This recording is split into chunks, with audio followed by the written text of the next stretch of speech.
is just one more detail about the handstand that I think is very good to know.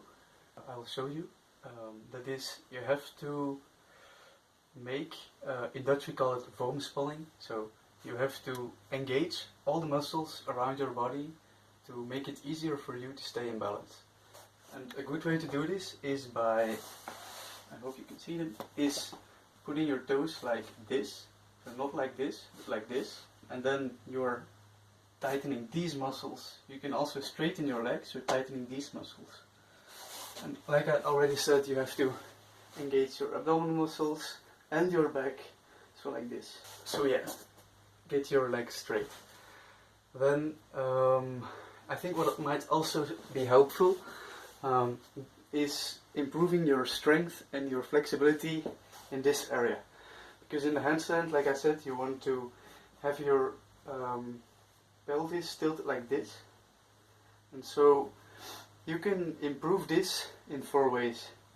So if you want to not be like this, but like this, you have to strengthen this muscle or these muscles and strengthen these muscles, and you have to make these muscles more flexible and these muscles also more flexible.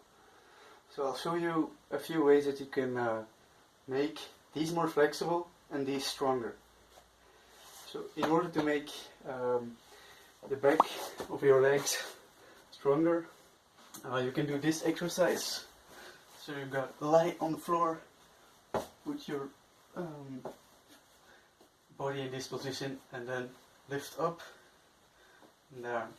And if you put your knees together, it becomes a bit harder. If you go on one leg, it becomes even harder. And you feel this here. So then this muscle is getting stronger, so then it will be easier for you to tilt like this. Now if this gets stronger, you also want this to get more flexible. It's very common in our society that people have very tight muscles or tendons here. It's because we sit a lot and then we go like this instead of like this. So like riding or something. So then we get a weak abdominal muscles. Our muscles here, they also lengthen. Then your back is getting tight, so it's not stretching this way very well. And these are also getting tight because this length is getting shorter, and they are in this position sometimes for multiple hours, and you get everything you don't want when you're practicing handstand. A way to stretch these muscles is by doing this, just pulling and then engaging your abs, and you feel the stretch here. A little bit more of an aggressive way to do this is by making this position, putting your foot on your bed or against the wall or something, and then also engaging your abs. Then you feel the stretch here a lot, and then you can even move forward to make it even harder.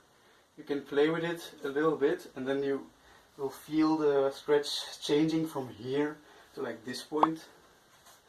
And you can also make this stretch even more of a stretch by lifting your arm here and then going this way.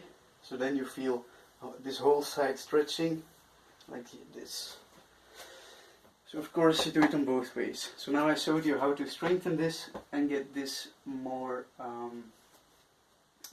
stronger.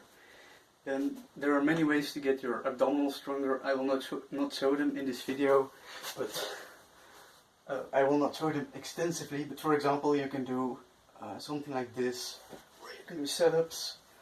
But I think it's best for a handstand to do a static exercise and not a dynamic. So if you're moving like this, I think it's better to do this for a handstand, because then you're this is called isometric strength, so then you practice that right away.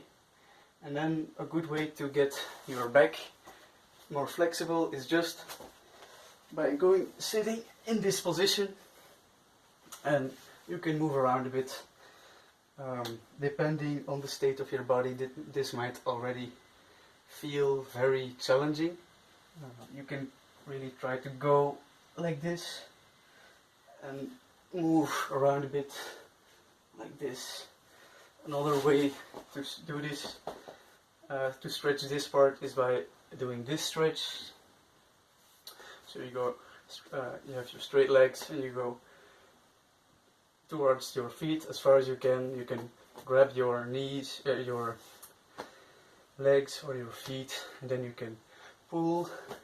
If you don't get there, you can get